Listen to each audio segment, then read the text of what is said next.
Alléluia. Gloire soit rendue à Jésus. Nous voulons encore ce soir bénir votre saint nom, le nom du Seigneur et vos saints noms, comme j'ai dit. Vous êtes des saints au nom de Jésus. Alors, avant de commencer, je voulais vous dire aujourd'hui que j'avais une surprise pour vous. Et ma surprise, c'est un invité spécial, mon invité, mon mari. Comme je m'étais présentée au tout début, je vous avais dit que j'étais l'épouse du révérend Henri Kokora-Dibi. Et aujourd'hui, Dieu nous fait la grâce qu'il soit avec nous. Alors, nous lui avons demandé de répondre aux questions qui nous ont été posées. Et encore, je veux vous dire merci. Merci pour toutes les questions que vous avez posées. Ce qui veut dire que vous suivez et que le Seigneur vous parle. Alors, voici le révérend Henri Kokora-Dibi, mon époux. Bonjour. Alléluia, soyez bénis. Avant de commencer, nous allons encore inviter le Seigneur. Alléluia. Que ta gloire descende et envahisse ce lieu. Que ta voix résonne pour la liberté. Et que les cieux s'ouvrent et viennent t'appuyer, ô Jésus. Nous voulons ton règne, ô Jésus. Nous voulons ton règne. Que ta gloire descende et envahisse ce lieu. Que ta voix résonne pour la liberté. Et que les cieux s'ouvrent et que vienne ta pluie, ô Jésus. Nous voulons ton règne, ô Jésus. Nous voulons ton règne. Seigneur Jésus, nous voulons voir ton règne parmi nous. Nous voulons te voir parmi nous. Nous voulons te voir te révéler. Nous voulons te voir prendre le contrôle de toutes choses. Une autre dimension avec Christ, c'est avec toi que nous le faisons.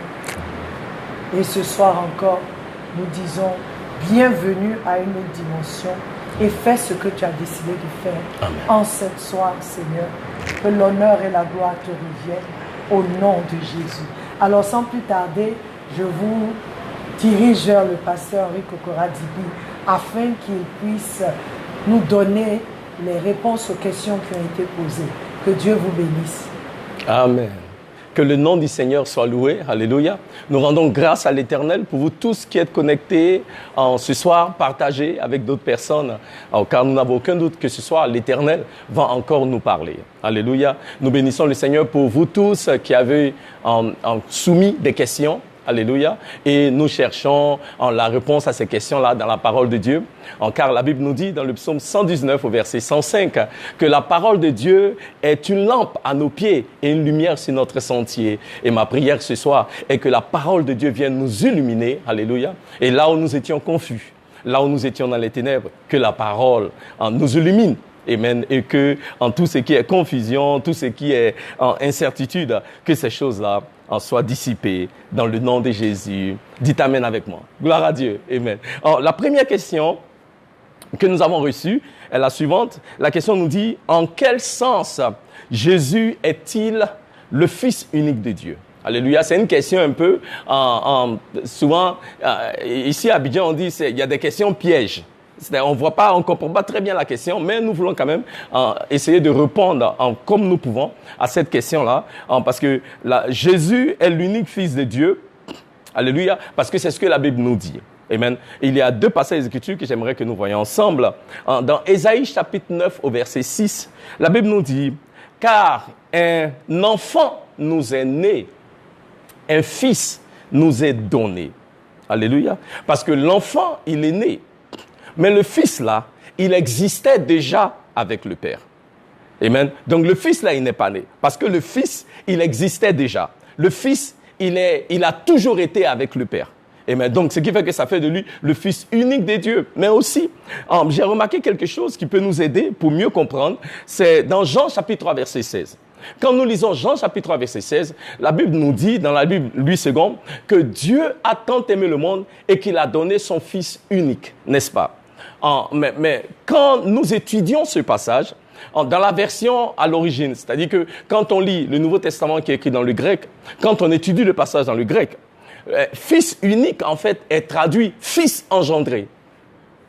Amen. Donc, quand on lit Jean 3, 16, et non pas comme fils unique, mais comme fils engendré, on comprend mieux. Alléluia. Parce que celui qui est fils de Dieu, engendré du Père, c'est Jésus. Il n'y a pas un autre.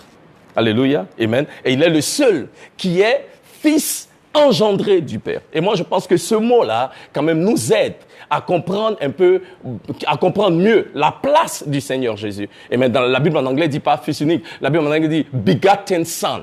C'est-à-dire, dans la tradition en anglais, c'est littéralement écrit fils engendré. Alléluia. Amen. Donc, c'est ce qui fait sa particularité, en fait. Amen. Parce que si vous regardez, nous autres qui sommes enfants de Dieu, la Bible nous dit, dans le livre d'Éphésiens, chapitre 1, verset 5, il dit, nous ayant prédestinés à être par l'adoption ses enfants par Jésus-Christ. Amen. Donc, nous sommes devenus enfants par adoption, mais Christ, il est le Fils engendré. Gloire à Dieu. OK, très bien. Maintenant, on va passer à la deuxième question. Amen. La deuxième question nous a dit ceci. J'espère que ma réponse vous satisfait, mais sinon, on a toujours l'opportunité de revenir sur la question. Question 2. Comment Jésus est-il vrai Dieu et vrai homme? Abou Razak. Amen. Abou Razak, la question est intéressante. Souvent, on dit Jésus est 100% Dieu et Jésus est 100% homme. Amen. Et j'ai voulu répondre à cette question-là de cette manière. Amen. Jésus est le Fils de Dieu. Ok, je vais commencer par dire ceci. Jésus est le Fils de Dieu. Et je vous ai dit, et j'aime bien parce que la deuxième question est un peu comme la continuité de la première. Parce que si Jésus est le Fils engendré de Dieu, alors certainement qu'il est Dieu. Parce que, bon, je vais dire, une chèvre ne donne pas naissance à un chien. Enfin, c'est utiliser un thème un peu banal. Amen. En tant que Fils de Dieu, ok, Dieu donne naissance à Dieu. Amen. Donc, s'il est le Fils engendré, donc certainement qu'il doit être Dieu. Mais regardez ce que la Bible nous dit. Dans le livre de Jean, chapitre 1, verset 18, amen, il dit, personne n'a jamais vu Dieu, mais le seul, l'unique Fils, qui lui-même est Dieu. Jean 1, 18. Le Fils unique qui lui-même est Dieu. Jean 10, verset 30. La Bible dit, le Père et moi, nous sommes un. Alléluia. Pour être un avec le Père, il doit être Dieu. Alléluia. Amen. Non seulement, il dit qu'il est un avec le Père, mais nous pouvons voir que Jésus a été adoré dans la Bible. Bien aimé, la Bible dit, personne ne reçoit l'adoration si ce n'est Dieu. Si on l'adore, c'est qu'il doit être Dieu. Alléluia. Matthieu, chapitre 2, verset 11. Matthieu, chapitre 28, verset 8 et 9. Alléluia. Et même, la Bible nous dit, dans le livre de Jean, chapitre 20, verset 27 et 28, que Thomas a dit de Jésus, mon Seigneur et mon Dieu. Alléluia. Donc, certainement, il devait être Dieu. Amen. Ou dirais-je, il est Dieu. Amen. Parce que les exemples sont légion dans les Écritures, les versets qui montrent qu'il est Dieu. Mais non seulement est-il Dieu, mais il est aussi un homme. Je m'explique. La Bible nous dit dans le livre de Jean, chapitre 1, verset 14, et vraiment, je veux vous encourager, amen, à ne pas rater le prochain enseignement du pasteur Kadi, parce qu'elle va se pencher sur cette question, c'est-à-dire celle de Jean, chapitre 1, verset 14. La parole est devenue chair. Je ne vais pas aller trop vite en besogne, mais je dirais seulement que en Dieu est devenu un homme. C'est en cela qu'on parle d'incarnation. Vous comprenez? Donc, si il est devenu un homme, c'est qu'il est un homme, n'est-ce pas? Puisque la Bible nous montre qu'il est né. Il n'y a qu'un homme pour naître. Il était fatigué. Il était assoiffé. Il était physiquement faible. Et même il est mort. La Bible dit il est mort. Pour mourir, il fallait qu'il soit un homme. Parce que Dieu ne peut pas mourir. Alléluia. Amen. Donc, Jésus, la Bible nous montre clairement, est Dieu. Mais la Bible montre aussi qu'il est un homme. Maintenant, d'aucuns diront, comment il peut être Dieu et puis comment il peut être un homme? Et c'est en cela qu'on parle du mystère. Amen. De la divinité. Alléluia. Mais, selon les Écritures, il était entièrement Dieu et il était aussi, enfin, dirais-je, comme il est vivant. Donc, je préfère dire, il est Dieu et il est un homme aussi. Amen. Gloire à Dieu. Question numéro 3. J'espère que je ne vais pas trop vite pour vous. Amen. Mais j'essaie de gagner un peu de temps puisque nous avons quelques questions qu'on doit couvrir. Et je ne sais pas si je peux faire aussi bien que le pasteur Kadi, mais je vais essayer. Amen. Gloire à Dieu. Question numéro 3. La question nous dit, bonsoir madame, bon c'est monsieur, je veux comprendre pourquoi les Juifs n'ont-ils pas reconnu Jésus comme leur Messie? Question très intéressante.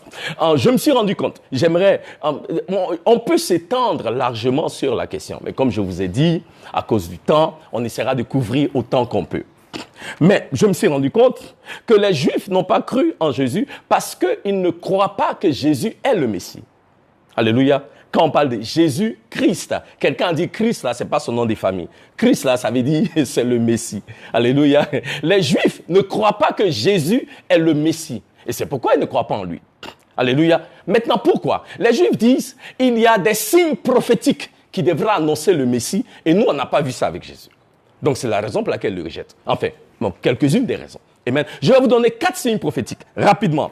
Le premier signe prophétique que les Juifs cherchaient, les Juifs disent, le Messie qui viendra va rebâtir le temple de Salomon. C'est-à-dire, il fera un 3e temple. La référence, c'est dans Ézéchiel, chapitre 37, versets 26 à 28. 1. 2. Les Juifs disent, quand le Messie viendra, il va rassembler tous les Juifs de partout dans le monde entier sur la terre d'Israël. Et la référence, c'est Ésaïe 43, versets 5 et 6. Amen. Donc, ils disent que voici des signes que celui qui fait ça là, c'est lui qui est le Messie. 3. Les Juifs disent que le Messie va introduire dans le monde une ère nouvelle. C'est quoi? C'est une ère, bon, ça dépend du pays. Gloire à Jésus. Amen. Mais il va introduire une nouvelle saison, ok, de paix dans le monde.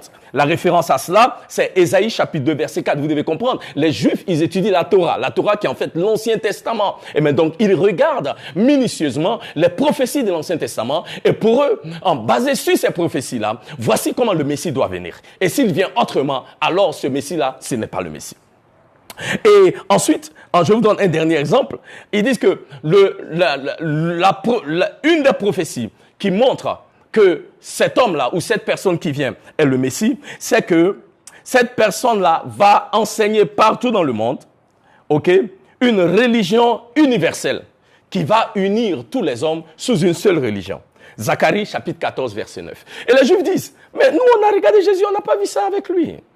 C'est quelqu'un qui est né à Nazareth. Son père était charpentier. Sa mère était quelqu'un d'autre. Okay? Il est né dans comment j'appellerais ça même? Il est né dans une étable. Et ces signes-là, qui pour nous montrent le Messie, nous n'avons pas vu avec lui. Amen. Mais on peut s'étendre encore sur la question. Je vous ai juste donné quelques éléments. Amen. Mais même encore, Paul dit que Paul parlant de Moïse qui était dans la présence de Dieu et que le peuple d'Israël ne pouvait pas reconnaître quand il est revenu de la montagne à cause de l'éclat de la gloire de l'Éternel qui brillait sur son visage. Et la Bible dit que ça a aveuglé les Juifs. Et Paul dit, même jusqu'à ce jour, ils sont aveuglés. Et c'est pourquoi ils ne voient pas la lumière de Christ. Mais déjà, j'ai voulu vous donner quelques éléments. Je ne dis pas que c'est tout, mais déjà ceux-là représentent des éléments, parce que les Juifs mettent beaucoup l'accent sur l'aspect de messianique. Donc même aujourd'hui, les Juifs qui acceptent Jésus-Christ comme Seigneur et Sauveur, on les appelle les Juifs messianiques. Alléluia. Et maintenant, on les appelle les Juifs messianiques, parce qu'ils croient, ils sont Juifs, mais ils croient que Jésus-Christ est le Messie. Alléluia. Amen. Donc, on peut continuer. Ça peut aller. Voilà, ça peut aller. Question numéro 4. Alors, la question nous dit ceci. Amen. Elle dit, bonsoir maman. Bon, c'est papa qui est là. C'est Dominique. Dominique, comment ça va? Ma question est la suivante. Le Saint-Esprit habite-t-il le chrétien le jour de sa conversion et de son baptême d'eau? Ou il faut attendre un baptême spécial du Saint-Esprit? Merci pour l'enseignement. Dominique, la question, elle est la bienvenue. C'est une question qui, ma foi, certains chrétiens ne comprennent pas assez bien. Parce que souvent on confond le baptême du Saint-Esprit et le baptême avec le Saint-Esprit, le baptême du Saint-Esprit. Il y a 2 types de baptême de l'Esprit. La Bible dit, quand tu es né de nouveau, tu es baptisé par l'Esprit de Dieu dans la famille du Seigneur. Alléluia. 1 Corinthiens, et la référence de ça, c'est 1 Corinthiens chapitre 12, verset 13, qui dit ceci, et je vais lire. Car par un seul esprit, nous sommes tous baptisés en un seul corps. Alléluia. Donc, quand on accepte, ou quand vous acceptez Jésus-Christ comme Seigneur et comme Sauveur, la Bible dit, à cet instant-là, l'Esprit de Dieu vous baptise dans le corps du Christ. L'Esprit de Dieu vous baptise dans la famille du Seigneur. Et on appelle ça, vous êtes baptisés de l'Esprit. Alléluia. Amen. Et ça, c'est à la conversion. Ce qui est différent du baptême d'eau, ou ce qui est différent de ce qu'on appelle le baptême de puissance, qui est arrivé au jour de la Pentecôte. Alléluia. Amen. Donc moi, je pense que votre question fait référence à ce premier baptême-là. Donc, à la conversion, le jour où vous acceptez Jésus, ce jour-là, vous recevez l'Esprit de Dieu en vous. Alléluia. Et Paul a dit, il dit que nous avons reçu l'Esprit de Christ en nous. Et c'est par cet Esprit-là que nous crions « Abba Père ». Alléluia. Donc, c'est l'Esprit de Christ là, c'est cet Esprit de Christ que nous avons reçu qui nous baptise dans la famille de Dieu. Alléluia. Donc, en tout croyant à la conversion reçoit un baptême de l'Esprit qui est différent de ce qu'on appelle le baptême de feu ou le baptême d'eau. Le baptême d'eau, c'est le baptême de Jean-Baptiste. Le baptême de feu, c'est le baptême du Saint-Esprit que nous recevons comme au jour de la Pentecôte, c'est-à-dire avec évidence de parler en langue. Gloire à Dieu. Très bien. OK. On continue. Question numéro 5. La question vient de Olivia. Et Olivia nous dit, et ça c'est une question vraiment qui m'a particulièrement touché, parce que Olivia dit, j'ai 17 ans. J'aimerais faire corriger mon nez qui m'attire des moqueries. Est-ce un péché? Alléluia. Très bonne question, Olivia. Bon, maintenant, moi, la question de est-ce que c'est un péché, est-ce que ce n'est pas un péché, bon, on reviendra sur ça. Je vais dire seulement, Olivia, ce n'est pas nécessaire de refaire votre nez. Dieu vous a créé parfaite. Parfaite. Vraiment. Je ne vous ai pas encore vu, mais je sais que vous êtes jolie. Alléluia. Parce que le Seigneur vous a créé parfaite. Regardez ce que la Bible nous dit. Le psaume 139 au verset 14. Je suis allé chercher une version qui est la version en King James, mais dans le français. Regardez ce que la Bible dit. La Bible dit, psaume 139 verset 14. Il dit, je te louerai, car, et c'est David qui parle au Seigneur. Il dit, je te louerai, car je suis fait d'une si impressionnante et prodigieuse manière. Oh, gloire à Jésus. Il dit, je te louerai, car je suis fait d'une si impressionnante et prodigieuse manière. Ah, Olivia, vous êtes faite d'une si impressionnante et prodigieuse manière. Et David continue. Il dit, tes œuvres sont merveilleuses. Olivia, vous êtes une œuvre merveilleuse de l'Éternel. Dieu n'a pas fait d'erreur quand il a fait votre nez tel qu'il est. Pourquoi le changer? C'est comme ça que le Seigneur l'a fait. Et c'est ce nez-là qui fait votre particularité. Si vous le changez là, vous avez tout gâté. Alléluia. Bien au contraire. Amen. Et David dit, et mon âme le sait très bien.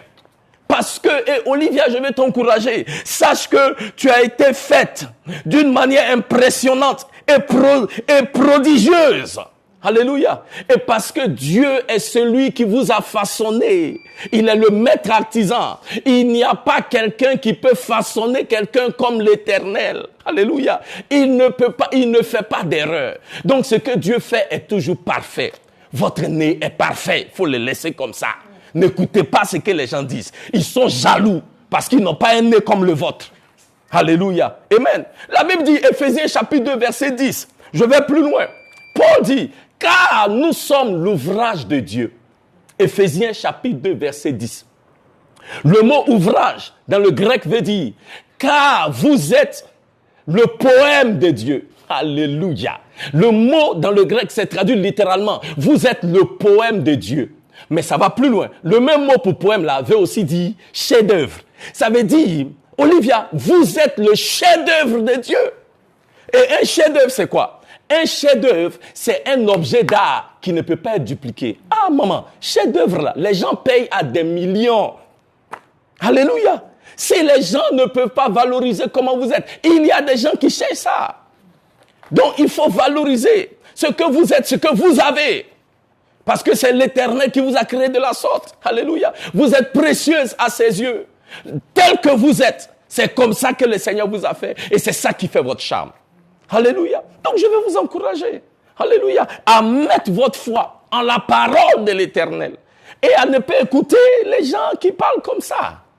Amen. Vous comprenez, ici en Côte d'Ivoire, je suis en Côte d'Ivoire quoi. On a un proverbe qui dit que si vous voyez des enfants jeter beaucoup de pierres sur un manguier, c'est parce que les fruits sont mûrs. Si les gens, très souvent, vous disent, on se moque de vous, non, il y a quelque chose avec vous que même ceux qui parlent n'ont pas. Alléluia. Donc je vais vous encourager, Olivia. Laissez à faire des péchés, tout ça là. Il ne faut pas changer le nez. Gloire à Dieu. Alléluia. Oh, que le nom du Seigneur soit béni. La question numéro 6. Amen. Donc, ceci étant, on avance. Donc, de toute façon, moi, je suis là aujourd'hui. Le pasteur Kadi revient très bientôt. Alléluia. Mais j'essaierai de voir comment est-ce qu'on peut répondre à quelques questions. Question numéro 6. Bonjour, maman. C'est papa aujourd'hui. Comment bien prier? Comment être en bonne relation avec Dieu? Amen. Prier, c'est juste communier avec Dieu. La prière, c'est un dialogue. Vous parlez à Dieu, Dieu vous parle. Donc, si vous êtes nouveau dans la foi, je vais vous encourager. Il y a une manière très simple de pouvoir prier. Il y a une méthode qu'on utilise, qu'on appelle ACTS. En anglais, c'est plus facile. C'est-à-dire que vous utilisez l'acronyme ACTS. Et utilisez ça pour prier, ça va vous aider. C'est bon, ça permet parce que des fois on prie et puis après on ne sait pas quoi dire ensuite. Amen. Mais je vais vous montrer un modèle de prière très simple qui vous permettra de prier. Si vous priez 5 ou 10 minutes, ça peut vous faire prier une demi-heure ou même une heure. Amen. Acte. Chaque fois que vous priez, vous voulez que ces 4 ou 5 choses-là se retrouvent dans votre prière. OK? Si vous faites acte, ça veut dire A-C-T-S. Le A, c'est pour adoration. Alléluia. Adoration. C'est-à-dire que commencez à prier en adorant Dieu. Seigneur, je t'aime. Vous pouvez lui dire au moins ça. Seigneur, tu es bon. Seigneur, tu m'as gardé cette journée. Éternel, que ton nom soit loué. Seigneur, que ton nom soit glorifié. Le C, c'est pour la confession. Alléluia. Confessez. Amen. Les choses que vous avez à cœur. Pour moi, la confession, ce n'est pas nécessairement venir dire au Seigneur, vraiment, aie pitié de moi, pauvre pécheur. Non. Par la grâce, vous êtes sauvés. Jésus a effacé vos péchés, passé, présent et futur. Vous venez confesser devant l'Éternel. Pour moi, la confession, c'est beaucoup plus étaler son cœur devant Dieu. Alléluia. Venez parler sincèrement à l'Éternel, votre Seigneur, des choses qui sont dans votre cœur. Alléluia, amen. Parce que ce que Dieu recherche, il dit dans le livre, dans le psaume 51, la Bible dit que David a péché en commettant l'adultère avec Bathsheba et il se répand devant Dieu. Et il dit, Seigneur, un cœur contrit, tu ne vas pas rejeter. Donc Dieu aime un cœur qui est sincère, qui vient devant lui et qui reconnaît sa faiblesse, qui reconnaît son besoin d'avoir le Seigneur dans sa vie. Donc c'est ce que moi j'appellerai la confession. Amen. Et ensuite, le T, c'est pour ce qu'on appelle en anglais Thanksgiving, c'est-à-dire action de grâce. Dans ta prière, dans nos prières, il faut toujours qu'il y ait une forme d'action de grâce. Amen. Tu rends grâce à l'Éternel pour tous ses bienfaits. Il m'a donné le souffle de vie aujourd'hui. C'est parce qu'il est bon. Alléluia. Il m'a donné un travail. Il m'a donné à manger. Il m'a préservé. Il garde mes enfants. Il garde ma famille. Amen. Rends grâce à l'Éternel. Amen. Et le dernier, c'est S. S, c'est pour supplication. Supplication, ça veut dire quoi? Supplication, c'est beaucoup plus la persistance à la place de la prière. Alléluia. Amen. Donc, supplier. Amen. Mais on dit, c'est beaucoup plus une expression en anglais quand on dit supplication, c'est-à-dire qu'on va venir, on va se tenir devant Dieu et puis parler à l'Éternel, en persévérer à la place de la prière, si je peux m'exprimer ainsi. Alléluia. Donc, je vais vous encourager. Déjà, si vous pouvez commencer avec ce modèle-là, A pour adoration, C pour confession, T, Thanksgiving en anglais ou en français, action de grâce, et S qui sera pour supplication. Chaque fois que vous priez, eh bien, ces éléments-là, vous pouvez les mettre dans votre prière et vous verrez comment est-ce que ce sera de plus en plus facile pour vous de passer du temps dans la présence de Dieu. Que Dieu vous bénisse. Amen. La question suivante est la question qui vient après.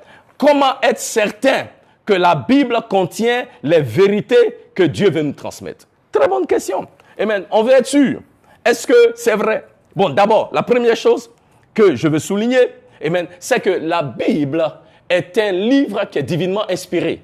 Amen. Ce sont des hommes qui ont écrit, mais des hommes conduits par l'Esprit de Dieu ont écrit la parole de Dieu. La Bible nous dit, dans le livre de 1 Corinthiens, chapitre 2, au verset 13, lesquelles choses aussi nous parlons de la parole de Dieu, c'est Paul qui dit, non pas avec les mots qu'enseigne la sagesse humaine, mais avec ceux qu'enseigne l'Esprit Saint. Voilà. Donc Paul dit, on a écrit pas avec des mots de sagesse humaine, mais on a écrit par des mots qui ont été inspirés par le Saint-Esprit. Alléluia. Donc si la parole est inspirée de Dieu, amen, et que c'est Dieu qui donne, il est l'auteur de toute sagesse. Donc c'est que c'est bon.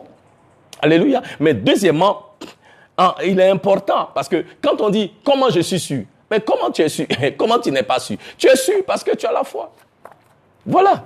Parce que la Bible dit que sans la foi, il est impossible de plaire à Dieu. Il faut croire ce que Dieu dit dans sa parole. Vous comprenez? Parce que mon corps je peux sentir des douleurs dans mon corps. Mais la Bible dit, amen, dans le livre de Ésaïe, chapitre 43, Ésaïe 53, verset 5, que par ses maîtrises, je suis guéri. Mais c'est ce que la Bible a dit. Donc moi, je mets ma foi dans la parole. Et puis, au lieu de croire en la maladie qui m'afflige, je crois en la guérison que la parole dit. Donc c'est en cela que je sais que c'est la parole de Dieu. Alléluia. Et aussi, je peux vous assurer, la parole de Dieu, ça marche quand tu mets ta foi dedans. Alléluia. Donc c'est comme ça que tu es sûr que c'est Dieu. Amen. Parce que moi, je profite pour vous donner mon témoignage. Je fumais 2 paquets de cigarettes par jour. Amen. Mais un jour, j'ai entendu une parole qui venait de Dieu. Matthieu chapitre 5, verset 8. Heureux ceux qui ont un cœur pur, car ils verront Dieu. Cette parole-là, ça m'a délivré de la cigarette après 17 ans. Donc la parole est vérité. Voilà. Amen. Gloire à Dieu. Donc, ceci étant, on continue. La question numéro 8. Et cette question, elle nous dit, voici, elle est adressée à notre fils Arnaud. Voici ma question. Quelle est la signification de « tu es pierre et que sur cette pierre, je bâtirai mon église » Merci pour la question. Alléluia. Tu es pierre et sur cette pierre, je bâtirai mon église. Bien aimé, pour bien comprendre le contexte de ce passage, j'aimerais qu'on aille dans Matthieu chapitre 16, parce que c'est là-bas que ça a été dit. Matthieu chapitre 16, alléluia, rapidement. Je ne sais pas trop comment ça s'est passé le temps. Il me reste quoi, 10 minutes, quelque chose comme ça, 7 minutes. Ok, gloire à Dieu. Donc, allons-y. Matthieu chapitre 16. Ah, voilà. Matthieu chapitre 16, j'ai retenu le verset 17. Jésus parle aux disciples. Il a dit, qui dites-vous que je suis? Amen. S'il vous plaît, est-ce que quelqu'un me trouve une pochette, s'il vous plaît? Voilà, merci. Il dit, Jésus reprend la parole, lui dit, tu es heureux, Simon, fils de Jonas, car ce ne sont pas la chair, parce que Jésus demande, qui dites-vous que je suis? Et il demande aux disciples, qui dites-vous que je suis? Et Pierre répond, il dit, tu es le Christ, le Fils du Dieu vivant. Donc Jésus reprend alors, verset 17, et dit, Simon, fils de Jonas, car ce ne sont pas, tu es heureux, Simon, fils de Jonas, car ce ne sont pas la chair et le sang qui t'ont révélé cela, mais c'est mon Père qui est dans les cieux. N'est-ce pas? Maintenant, c'est le verset 18 ici qui nous intéresse. Merci. Vous me faites travailler, hein? Mais je dirai au pasteur Kadi, c'est pas grave. Donc, et moi, je vous dis, il dit, et moi, je te dis que tu es Pierre. Donc, si vous suivez très bien, écoutez-moi très bien. Il dit, et moi, je te dis que tu es Pierre. Parce que pour comprendre le passage, il faut comprendre au commencement et puis il faut comprendre à la fin. Je vais vous expliquer. Il dit, moi, je dis que tu es pierre et que sur cette pierre, n'est-ce pas, je bâtirai mon église et que les portes du séjour des morts ne prendront point contre elle. N'est-ce pas? Donc, il y a 2 pierres. C'est ça qui nous confond. Alléluia. Le premier pierre, il dit, regardez le verset 17. Tu es heureux, Simon, fils de Jonas. Donc, c'est à Simon il parle. Donc, il dit à Simon, Simon, maintenant tu seras Pierre. Simon veut dire, le nom Simon veut dire celui qui entend. Donc, Jésus change son nom. Jésus dit, tu ne seras plus appelé celui qui entend. Tu seras appelé Pierre. Maintenant, allons verset 18. Il dit, je te dis que tu es Pierre. C'est-à-dire, il a changé le nom de Simon. De Simon, celui qui entend, à Pierre. Pierre, ici, là, c'est le mot grec Petros. Prenez note. Petros veut dire petit caillou. OK? Donc, Pierre, tu es Pierre, Petros, petit caillou. Et que sur cette pierre, le deuxième pierre, c'est pas Pierre, le deuxième pierre, c'est Petra. Ok. Donc, quand vous étudiez le passage dans le grec, le premier Pierre, c'est Pétros. C'est-à-dire, Simon, tu es Pierre, petit caillou. Sur cette pierre, Pétra, gros caillou, le rocher. Donc, de quelle pierre parle-t-il? Donc, déjà, pour comprendre, il faut comprendre que les pierres là, ça ne veut pas dire la même chose. Le premier pierre, c'est dans le grec, c'est Pétros, qui veut dire petit caillou. Le deuxième pierre, dans le grec, c'est écrit Pétra, qui veut dire le rocher. Kazamaya. Le gros caillou, le rocher. C'est ça le deuxième pierre. Et il dit, sur cette pierre, sur le rocher, sur le gros caillou. Maintenant, quel est le gros caillou? Le gros caillou, bien-aimé, c'est la révélation que Pierre a reçue, que Jésus est le Fils du Dieu vivant. Alléluia. Voilà. Donc, vous serez toujours confus si vous ne savez pas faire la distinction dans le passage entre le Pétros et le Pétra. Ok, c'est ça le problème. Parce que quand vous regardez en français, vous avez Pierre et Pierre. Et c'est un peu... Mais quand vous prenez le temps d'étudier dans le grec, alors vous vous rendez compte que le premier mot Pierre, là, dans le grec, est traduit Pétros, qui veut dire en small stone, petit caillou. Et le deuxième Pierre est traduit Pétra, qui veut dire le rocher, en fait, le rocher. Mais c'est sur quel rocher? C'est le rocher de la révélation que Pierre a reçu. Que tu es le Christ, le Fils du Dieu vivant. C'est ça, c'est sur ça que le Seigneur a bâti son Église. Alléluia. Et c'est sur ça que les portes de l'enfer ne peuvent pas prévaloir. Gloire à Dieu. Amen. Voilà. Donc, ceci étant, on continue.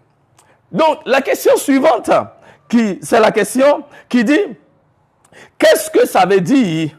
Vous ne devez pas aimer le monde. Je crois que c'est ça. Voilà. Comment comprendre cette phrase de la Bible? N'aimez pas le monde. Encore. Pour comprendre, il faut qu'on aille dans le passage. Parce que, bien aimé, j'aimerais nous encourager. Vous ne pouvez pas comprendre, on ne peut pas bien comprendre la Bible. Si on prend juste des bouts de mots dans la Bible pour poser des questions, ça n'aide pas. Alléluia. Il faut toujours regarder le contexte dans lequel le mot se trouve pour mieux comprendre. Alléluia. Donc, pour bien comprendre, il faut qu'on aille voir où est-ce que c'est écrit. On y va. En 1 Jean, chapitre 2, et je vais vous montrer, et vous verrez, c'est très clair. 1 Jean, chapitre 2, versets 15 à 17. Regardez ce que la Bible dit. 1 Jean, chapitre 2, versets 15 à 17. Amen. Il dit, et voici comment il commence. Il dit, n'aimez point le monde, ni les choses qui sont dans le monde. Si quelqu'un aime le monde, l'amour du Père n'est point en lui. Verset 16. Car tout ce qui est dans le monde, la convoitise de la chair, la convoitise des yeux et l'orgueil de la vie, ne vient point du Père, mais vient du monde. Aïe, bien aimé, moi je pense que... la question même, si tu lis tout, ça se comprend. Voilà, parce que la raison pour laquelle il dit de ne pas aimer le monde, c'est parce qu'il dit tout ce qu'il y a dans le monde là, c'est ça. Amen. Alors que quand nous sommes en Christ, techniquement, on est délivré de tout ça. Parce qu'il dit la convoitise de la chair, la convoitise des yeux et l'orgueil de la vie. Quand il parle de ne pas aimer le monde, c'est qu'il ne faut pas haïr les gens qui sont dans le monde. En fait, il parle, j'aimerais que vous compreniez, quand on parle de n'aimez pas le monde, il y a un système dans le monde par lequel les gens opèrent. C'est ça qu'il nous demande de haïr. Alléluia. Pas les pécheurs, parce qu'ils ont besoin du Seigneur. Amen. Mais ce qu'il veut, ce que Dieu veut que nous, ce dont Dieu veut que nous nous séparions. Amen. Parce que c'est pourquoi on parle de sanctification. Parce que la sanctification, c'est consacrer à Dieu, séparé du monde. Amen. Donc, si on est vraiment sanctifié dans le Seigneur, amen, on ne doit pas avoir de problème avec n'aimez pas le monde. Alléluia. Amen. Donc, ne laissons pas le monde rentrer dans l'église. Quand on parle du monde, c'est le système d'opération du monde. Et il clarifie ici la convoitise de la chair, la convoitise des yeux et l'orgueil de la vie. Alléluia. Amen. Donc, c'est ce que nous devons comprendre. Amen. On a presque fini. On a l'avant-dernière question. Question 10. Bonjour Arnaud. Je vis en Rouen. Ma question, je ne comprends pas la nature du Saint-Esprit. Est-il une personnalité indépendante ou la puissance de Dieu? Merci. Alléluia. Très bonne question. Alors, l'une des personnes que les chrétiens, amen, ne connaissent pas très bien, l'une des personnalités dans la Trinité que les chrétiens ne connaissent pas très bien, c'est le Saint-Esprit. Alléluia. Le Saint-Esprit n'est pas si une personnalité indépendante ou la puissance de Dieu. Comment je dirais ça? Bon, le Saint-Esprit déjà fait partie de la Trinité. Quand on parle de Trinité, c'est que Dieu est Père, Fils et Saint-Esprit. Alléluia. Et le Saint-Esprit, ce n'est pas une chose, ni une force. Le Saint-Esprit, c'est Dieu, mais le Saint-Esprit, c'est aussi une personne. Parce que la Bible nous dit, on peut attrister l'Esprit de Dieu. Alléluia. Tu peux attrister l'Esprit de Dieu. Amen. Donc, si on peut attrister l'Esprit de Dieu, c'est que le Saint-Esprit est quoi? Est une personne. Amen. Et il est important, nous gagnerions, en tant qu'enfants de Dieu, d'apprendre à mieux connaître le Saint-Esprit de Dieu. Parce que cette dispensation dans laquelle nous sommes, amen, c'est celle du Saint-Esprit. Alléluia. Depuis le jour de la Pentecôte, quand l'Esprit de Dieu est venu, dirais-je, quand après l'ascension du Seigneur Jésus, c'est le Saint-Esprit qui nous a envoyés et il est ici avec nous. Mais malheureusement, en beaucoup de personnes dans le corps du Christ, nous n'avons pas une très bonne connaissance de qui est le Saint-Esprit de Dieu. Alléluia. Il n'est pas une personnalité indépendante dans le sens où, oui, c'est vrai, il est Dieu, mais tu as Dieu le Père, tu as Dieu le Fils et tu as Dieu le Saint-Esprit. Quand on parle de Trinité, c'est-à-dire que les trois, ils sont un, mais chacun dans son chacun, quoi. Alléluia. Et Dieu le Père est ce qu'il est. Dieu le Fils est ce qu'il est. Dieu le Saint-Esprit est aussi ce qu'il est. Alléluia. Amen. Et comme je le dirais, j'aimerais nous encourager. Amen. Parce que je ne vais pas m'étendre à faire un enseignement sur le Saint-Esprit. Je vais seulement nous encourager à comprendre, non seulement en tant qu'enfants de Dieu, à chercher à mieux connaître le Saint-Esprit de Dieu, mais nous devons savoir que le Saint-Esprit, ce n'est pas juste une force. Les témoins de Jéhovah appellent le Saint-Esprit une force. Ce n'est pas une force. Le Saint-Esprit, c'est Dieu, mais le Saint-Esprit, c'est aussi une personne. Et nous gagnerions tous, en tant qu'enfants de Dieu, à mieux le connaître. Gloire à Dieu. Amen. Dernière question. Et puis, bien aimé, je commençais à aimer ça, mais il faut qu'on finisse. Amen. Voilà. Dernière question. Pourquoi j'ai l'impression que ma vie n'a aucun sens? Ma souffrance est tellement énorme. Et pourquoi ne pas me laisser partir? Enfin, il y a quelqu'un qui nous pose une question par rapport aux difficultés que cette personne rencontre dans la vie. Amen. C'est le frère fidèle.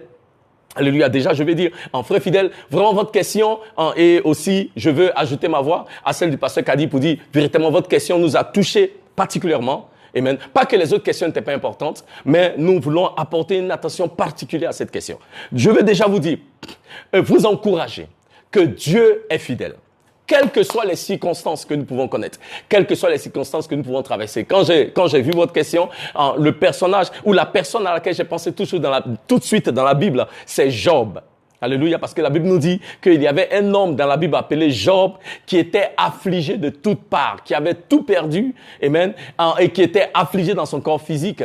Alléluia, mais même dans sa condition, la Bible nous dit dans le livre de Job, chapitre 19 au verset 25, que Job a élevé la voix et il a dit, je sais que mon Rédempteur vit et qu'il s'élèvera pour moi le dernier. Alléluia, amen. Donc je veux dire, quelles que soient les circonstances que nous pouvons connaître, alléluia, quelles que soient les difficultés que nous pouvons rencontrer dans la vie, les tempêtes qui peuvent souffler, nous devons toujours nous souvenir, Dieu est fidèle, Dieu est bon. Alléluia. Si Job pouvait dire cela, alléluia, c'est que certainement l'Éternel peut étendre sa main et glorifier son nom dans sa vie au travers de votre vie. Nous sommes ouverts à l'idée de pouvoir continuer à échanger avec vous. Amen. Vous pouvez joindre notre fils Arnaud et voir la possibilité, pourquoi pas, de pouvoir nous entretenir avec vous, amen, par rapport à cette question-là. Mais elle est très sensible et nous voulons prendre le temps. Mais comme nous n'avons pas assez de temps, amen, mais vraiment fidèles, nous voulons juste vous encourager, là, en direct, amen, mais nous sommes aussi ouverts à l'idée de pouvoir échanger beaucoup plus en profondeur avec vous. Gloire à Dieu, amen. Que le nom du Seigneur soit loué. Que le nom du Seigneur soit glorifié. Alléluia. N'oubliez pas de vous connecter. Le pasteur Kadi sera de retour avec vous. C'est quand déjà? En samedi? Ok, voilà, samedi à 18h30. Alléluia, vous ne voulez pas rater. Elle a commencé une série d'enseignements sur la parole qui était au commencement et qui n'est pas encore finie. Elle va continuer samedi. Il y a de puissantes révélations qui arrivent. Mais que Dieu vous bénisse. Alléluia. Et que Dieu vous garde. Au nom de Jésus. Amen.